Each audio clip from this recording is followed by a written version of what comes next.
আজ আগরতলা জিআরপিএস থানার অফিসার এবং আমাদের আরপিএফ অফিসার মিলে আমাদের যে রুটিন চেক আপ হয় আগরতলা রেল স্টেশনে, তখন এই স্টেশনের 1 নম্বর প্ল্যাটফর্মে দুজন যুবক এবং একজন যুবতীকে আমরা আটক করতে সক্ষম হই।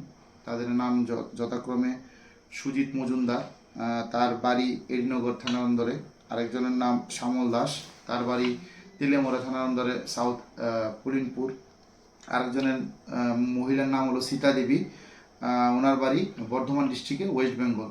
তাদের প্রত্যেকের কাছে পিট্টু ব্যাগ ছিল এবং তারা সাসপিশিয়াসলি 1 নম্বর প্ল্যাটফর্মে ঘোরাফেরা করছিল। তখন তাদেরকে আটক করার পর তাদের পিট্টু ব্যাগ চেক করে যথাক্রমে সবার কাছ থেকেই অবৈধ গাঁজা উদ্ধার হয়, যার মোট ওজন হলো 13 কেজি 250 গ্রাম। তারপর এই গাঁজাগুলি আমরা তাদের কাছ থেকে এনডিপিএস ধারা অনুযায়ী সিজ করি এবং তাদেরকে আমরা আটক করে আগরতলা জিআরপিএস থানাতে আনি। তাদের বিরুদ্ধে একটি সুনির্দিষ্ট ধারায় একটি এনডিপিএস মামলা নেওয়া হবে এবং তাদেরকে ইন্টারোগেশন চলছে। তারা এই মালগুলো, অবৈধ গাঁজাগুলো কোথা থেকে প্রকিউর করেছে এবং কোথায় নিয়ে যাওয়ার উদ্দেশ্য ছিল।